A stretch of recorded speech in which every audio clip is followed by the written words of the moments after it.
북한에 있어서는 너무 대표적인 전략 무기다 보니까 사람들의 인식에는 전쟁이 일어나면 최고의 전략이다라고 생각을 하고 있죠. 근데 저처럼 북한 군인들이 본다라고 하면 자괴감이 엄청 많이 들 것 같아요. 북한은 일단 고장나거나 이러면 그 안에 사람들이 다 죽어요. 지금 다 똑같을 거예요. 예전 그대로 사용하다 보니까 북한은 따라가자고 하면 아직 멀었다.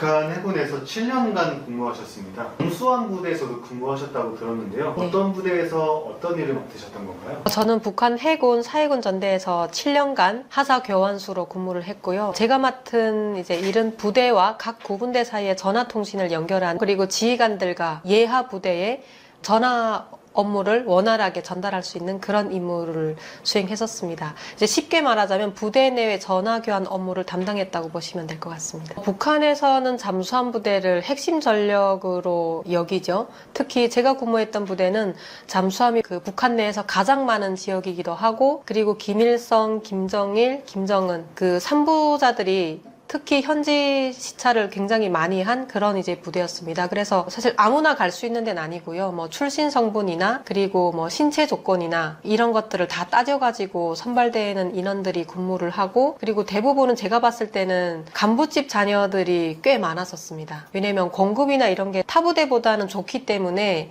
이제 그런 것들로 인해서, 그리고 군복무도 다른 일반 부대보다는 조금 짧아요. 한 8년 정도? 7년 정도 이렇게 하고 땅하고, 그리고 잠수함 부대는 특히 혜택이 좀 많아가지고 뭐 대학교나 이런 걸 빨리 받아서 사회에 나갈 수 있습니다. 그래서 대부분은 사는 집 자녀들이 많이 나왔었던 것 같아요. 그러니까 여성 군인들도 부대마다 좀 차이는 있어요. 이제 어떤 부대냐에 따라서 조금 공급이나 이런 것도 좀 달라질 수 있고, 그리고 부대 환경이나 이런 것도 좀 많이 다르거든요. 근데 제가 있던 그 사해군 전대에 잠수함 말고도 고사포, 그리고 해안포, 고사청, 여기는 여성 군인들이 군복무를 해요. 근데 이 군인들 같은 경우에는 특히 제일 이제 힘들었던 게 섬이다 보니까 물이 많이 공급되지가 않아요. 그래서 물 부족 때문에 특히 많이 고생을 했었고, 그리고 남자들과 달리 여자들은 약간 공급받는 게 조금 다르거든요. 생리적인 현상 때문에 생리대나 이런 것도 이제 공급을 받긴 하는데, 사실 형식상은 매달 이제 한 번씩 공급하는 게 있어요.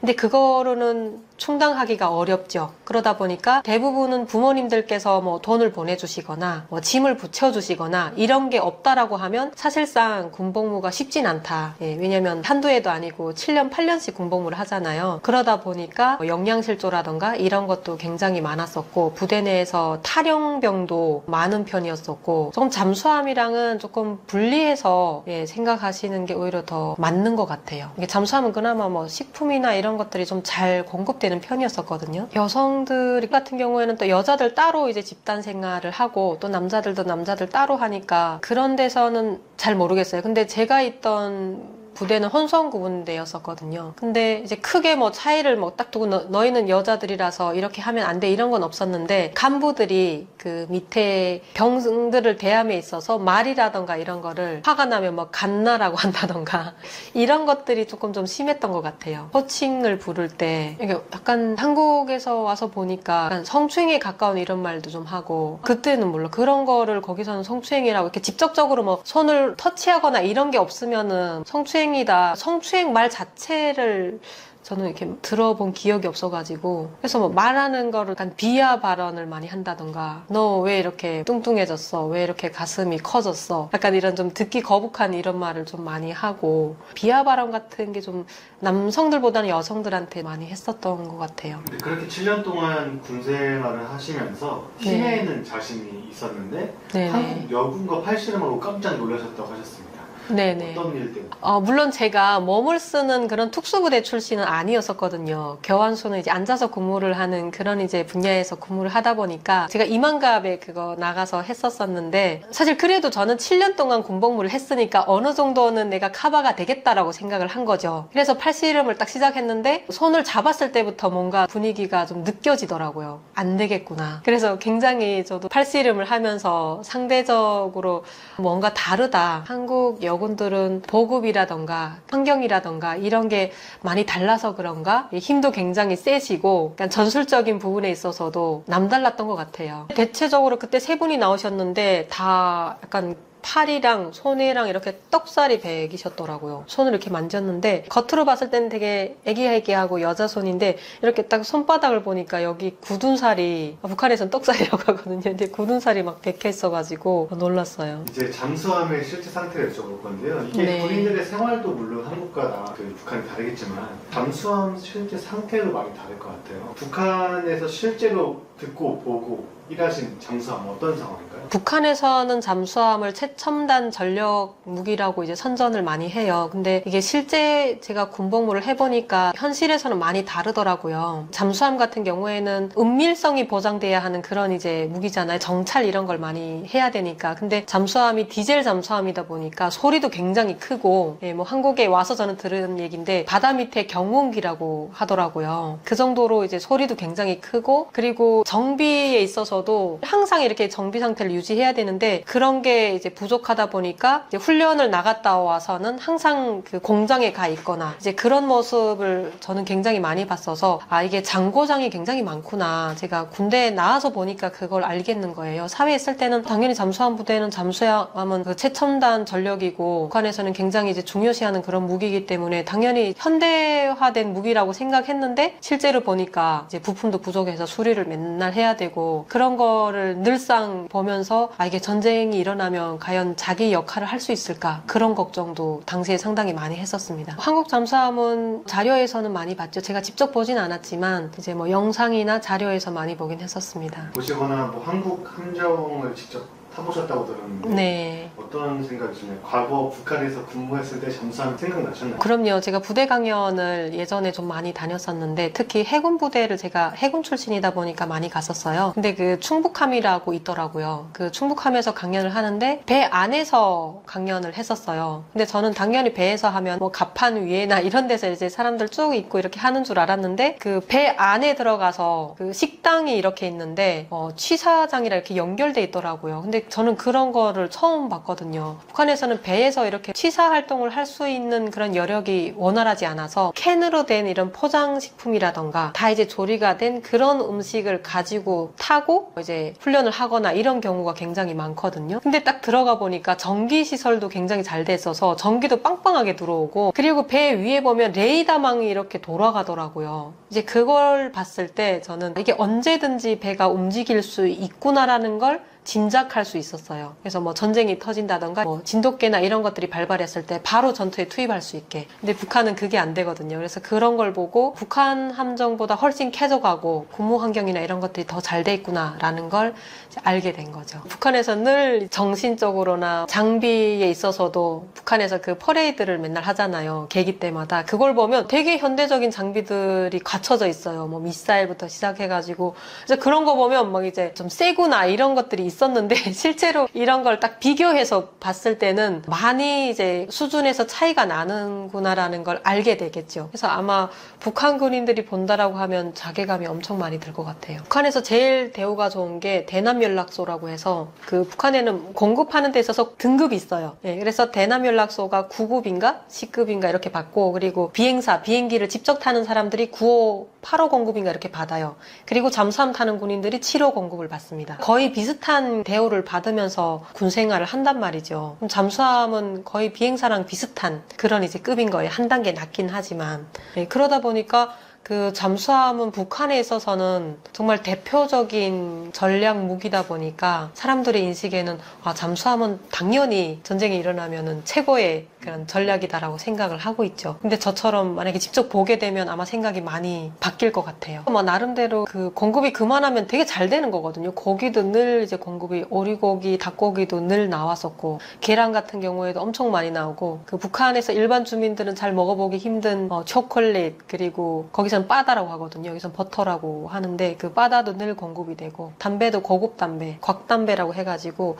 대덕산이었나? 제가 잘 기억은 안 나는데 오래돼가지고 그런 이제 고급 담배를 공급을 받아요. 그러니까 뭐 북한에서는 거의 모든 집 자녀들이 군대 나간다 그러면은 거기 1등으로 내보내고 싶은 그런 부대죠. 근데 제가 한국이랑 미국 해군들이 공급받는 그런 영상을 봤었거든요. 그걸 보니까 좀 알겠더라고요. 이게 제대로 된 대우가 맞나 않느냐. 북한은 일단 잠수함이 고장나거나 이러면 그 안에 사람들이 다 죽어요. 탈출하는 그런 탈출구가 없어요. 예, 지금도 아마 똑같을 거예요. 예전 잠수함을 그대로 사용하다 보니까 안전이나 이런 건 전혀 고려하지 않는다라는 거죠. 그래서 그런 걸 봤을 때 복지 차원에서도 그렇고 북한은 따라가자고 하면 아직 멀었다. 북한이 최근 5,000톤급 구축함인 최연호를 실전 배치했습니다. 북한판 이지스함이라고 홍보를 하고 있는데요. 실제로 우리 해군이 긴장할 만큼의 전력인가요? 북한이 주장하는 전력으로 보면은 상당한 위력을 갖춘 거는 맞는 것 같습니다. 갑판에 보면 70기의 수직 발사대가 있어요. 그 안에 이제 다 미사일이 장착돼서 다양한 미사일이 나올 수 있고 127mm 한 포 상당한 위력이 갖고 있다 이렇게 볼 수 있고 러시아의 그 판치르와 위사한 지대공 미사일까지도 그 함선에다가 갖춰가지고 지금 뭔가 어마어마한 위력을 갖고 있는 특히 이게 우리가 갖고 있는 이지스함급 이런 능력을 가지고 있다고 자랑을 하죠. 이지스함이라는 게 이지스 방패라는 얘기 아닙니까? 신화에 나오는. 그러니까 함선이라는 게 기존에 떠 있으면 항공기의 어떤 전폭기의 폭격이라든가 또 지상에서의 함포라든가 뭐 이런 미사일 공격에 취약했는데 이 이지스함이라는 게 결국 방패 능력 그런 것들을 다 막아낼 수 있는 능력을 갖췄다. 그래서 북한 함선 5,000톤급 구축함에도 다양한 또 미사일 이런 것들 또 방어 능력 레이더 이런 거 갖췄다고 합니다. 그런데 과연 북한이 주장하는 대로 이게 완벽한 성능을 발휘하는 그런 함선일까? 저는 의문의 여지가 너무 많다고 봅니다. 북한의 함선 저는 그 최연함이라든가 강건함, 1번함, 2번함 둘 다 이렇게 바다에 떠 있는 거 봤는데요. 일단 선박의 표면이 울퉁불퉁합니다. 뭡니까? 강판을 조강하고 그 선박의 모양에 맞춰서 이렇게 모양을 형성할 그 기술이 부족하다는 거죠. 그리고 김정은이 시험 운항할 때 이렇게 탄 거 보니까 곳곳에 페인트 칠이 덧칠된 게 누더기처럼 이렇게 드러납니다. 그건 뭐겠습니까? 함선이 뭔가 결함이 있어서 덧칠을 한 뿐만 아니라요. 특히 뭐 레이더 체계라든가 이런 데 보면 곳곳에 이렇게 페인트를 다시 했다 뜯었다 붙였다는 거죠. 뭔가 지속적으로 문제가 발생하고 있다 이렇게 볼 수가 있겠고요. 이란 전쟁 보셨지 않습니까? 미군이 이란의 군함이라든가 함선 타격하는 거 뭐 이란도 사실 마찬가지죠. 정밀 타격 무기로 타격하는 거 보면요. 함선의 기관실 부분을 때리겠다 이면은 정확히 기관실을 때립니다. 요만한 작은 미사일 싣고 가는 차량만 봐도요. 정밀 타격 무기 영상 자세히 보십시오. 대충 어디 때려가지고 뭐 꼬리 맞고 운전석 부분 맞고 가운데 맞고 이러지 않아요. 정확히 가운데 반토막을 낼 수 있을 정도로 때립니다. 지금 정밀 타격 무기가 이제 그렇게 성능이 향상됐거든요. 우리 한국의 정밀 타격 무기, 함정을 겨냥하던 그게 전차를 겨냥하던 다른 뭐 기지를 겨냥하던 미군이 가지고 있는 그런 능력까지 안 되고 우리가 자체로 개발한 능력이라 그래도 북한의 이런 최연함, 구축함 정도 하나 격퇴시키는 거는 저는 일도 아닐 거라고 이렇게 생각을 합니다. 북한의 최연호는 첫 5,000톤급 신형 구축함이었습니다. 서해함대에 배치했는데요. 이 군함 때문에 연평도나 백령도 주변의 긴장감 커질까요? 김정은이 아주 좀 겉멋에 쩔어 있습니다. 이 배를 띄우면서요. 뭐라 그랬느냐. 아 이제 행복한 고민에 빠졌다. 이 5,000톤급 구축함을 계류할 수 있는 새로운 작전기지를 만들어야 되는데 아 이거 고민이다. 이렇게 겉멋을 부리고 있습니다. 물론 이 함정이 뭐 첨단 전력 이런 거를 갖추지 못했다 그래도 서해상에 배치되면 우리로서는 상당히 성가신 이런 부분이 있을 겁니다. 왜냐하면 움직이는 함선 위에다가 여러 가지 수직 발사관에서 쏟아낼 수 있는 미사일이라든가 또 함포라든가 또 거기에 다양한 이런 공격 무기라든가 이런 거를 싣고 있다면 우리가 서해 연평도 또 백령도 오도상에서 어떤 경계 임무를 수행하거나 방어 임무를 수행하는데 많은 좀 어려움이 있을 겁니다. 얼마 전 이재명 대통령이 이 지역을 방문해 가지고 남북 간이 NLL상에서 대치하고 있는 해군 전력이 이런 부분에다가 또 중국의 어선들이 들어와 가지고 꽃게잡이라든가 이런 걸 하면서 많은 문제가 발생하고 있는 이런 부분이 있었을 겁니다. 사실 중국 어선이라든가 이런 거를 활용한 북한의 교묘한 어떤 전술들 심지어 중국 어선으로 위장해 가지고 한국을 떠보는 이런 부분들까지도 우리의 대응 능력이라든가 또 우리의 판단을 좀 흐릴 수 있는 이런 부분들까지도 나타나고 있다 이렇게 하고 있는데요. 북한은 아마 이 새로 진수한 5,000톤급 신형 구축함 최연호를 이용해 가지고 또 뭐 강건호도 어떻게 재수리를 하던 다시 내부를 뭐 교체하던 해서 이제 작전 배치를 하게 되면은 우리 입장에서는 상당히 좀 경계를 해야 될 이런 대상이 아닐까 이렇게 생각을 합니다. 또다시 김정은 이번에 해군 핵무장을 강조했습니다. 최근에 시진핑 만나서도 핵 얘기를 계속 나눴고요. 앞으로 최연호 같은 군함의 핵 미사일을 실을 가능성도 있을까요? 김정은으로서는 해군 핵무장화 이 부분에 엄청 신경을 쓸 겁니다. 그리고 최연호에도 결국은 자신들이 얘기하는 전술핵 미사일 수준의 어떤 미사일 아니면 함대지라든가 이런 미사일을 장착해 가지고 그게 핵무장이 완료됐다 이렇게 선언을 하면서요. 공군력은 뭐 아직 형편없으니까 그 정도까지 되지가 않을 거고 지상에서의 어떤 핵 능력, 지상군의 핵 능력 미사일 그리고 해군의 핵무장화가 완료됐다고 선언할 가능성이 높습니다. 사실 김정은 입장에서는 해군력에 이렇게 관심을 가질 수밖에 없는 이유가 있습니다. 6.25 전쟁 당시에 남북한의 해군력은 거의 우리 해군이 압도적이었습니다. 미군의 전력까지 포함해서요. 북한은 변변한 함선조차 없어서 오직하면 거짓 신화까지 만들었습니다. 동해안 주문진 쪽에서 북한의 선박 어뢰정이 미국 순양함 볼티모어함을 격침시켰다 이래가지고 그거를 격침시킨 병사 김군옥을 영웅함이라 그래서 북한의 디젤 잠수함도 김군옥 영웅함이라고 이름 지켰고 지금 막 그거를 가지고 엄청나게 아직도 영웅시하는 이런 영화 선전물 만들고 있거든요. 그런데 미군의 전사에 보면 볼티모어라는 순양함은 아예 존재하지가 않았고 6.25 전사에 그런 해군 전사가 등장하지도 않습니다. 결국 허위의 어떤 사실을 만들어서 마치 6.25 전쟁 때 북한 해군이 상당한 활약을 한 것처럼 이렇게 얘기를 하고 있는 거죠. 서해 NLL 북방 한계선이라는 게 결국은 북한의 해군력이 얼마나 무기력했냐를 그대로 보여줍니다. 한미의 해군 전력이 북한을 거의 압도하다시피 서해 뭐 해가지고 다 북한 쪽 연안까지 올라가서 막 점령을 하다 보니까 미군 사령관 클라크 장군이 야, 이거 이상은 올라가지마 하고 북방 한계선 더 북쪽으로 올라가지 말라고 그은 게 NLL입니다. 그게 지금 남북한의 해상 경계선처럼 되어버린 거죠. 북한 김정은은 아마 이런 것들을 뼈저리게 뼈아프게 생각하고 있는 것 같습니다. 그래서 해군 전력을 좀 번듯하게 K조선에 대한 어떤 열등감, 과거 한국 해군력에 짓눌렸던 그런 어떤 열등감 이런 것 때문에 해군 핵무장을 통해 가지고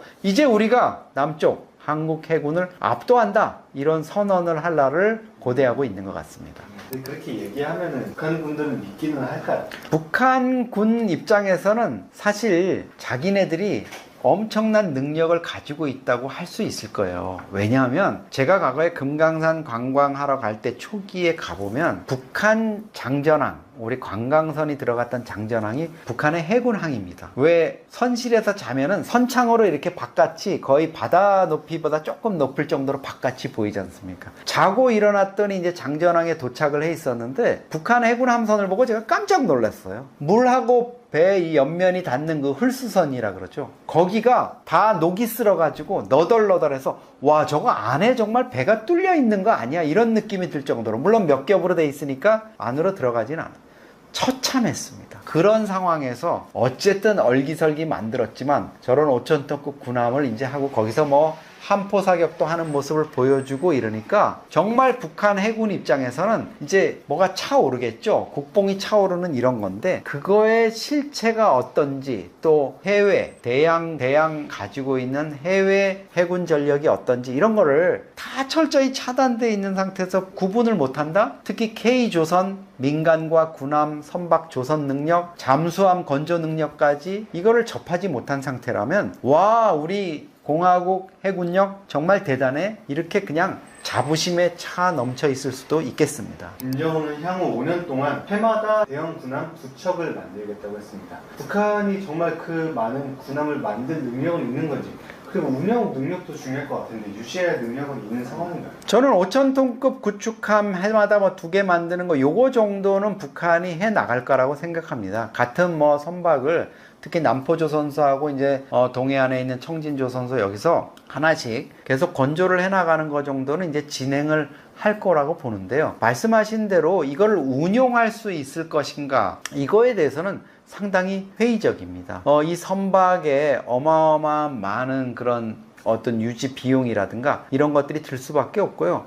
계속 이 선박이 순항을 하면서 운항을 하게 되면 어마어마한 유류라든가 유지비 또 병력에 대한 지원들 이런 것들이 필요할 겁니다. 당장 이 선박을 계류하게 될 작전기지를 새로 만들어야 된다 그러지 않습니까? 이게 보통 일이 아닙니다. 차 근사한 거 하나 사면은 그 차에 맞는 주차장도 만들어야 되고 공간이라든가 유지 정비하는 비용 보험료 이런 거 들지 않습니까? 북한이 아마 어마어마한 비용이 앞으로 들어갈 수밖에 없을 거고요. 결국 구소련이 왜 망했습니까? 핵무기를 수만 기 갖고 있었습니다. 김정은이 얘기하지 않습니까? 핵을 가지고 있으니까 우리 이제 끄떡없다? 소련은 핵을 수만 기 가지고 있었지만 결국 망했거든요. 그거를 유지하고 하기 위해서 모든 국가의 국부 역량을 거기에 쏟아부을 수밖에 없었고요. 민간 경제 결국은 주민들이 빵을 사기 위해서 줄을 서야 되는 그런 상황들이 거대 공룡 제국이었던 소련을 멸망시켰거든요. 자칫하면 김정은의 이런 겉멋부리기식 조선 과시, 핵능력 과시, 전차 능력 과시가 북한 체제를 무너뜨리는 자충수 마지막 일격이 될 수도 있을 겁니다.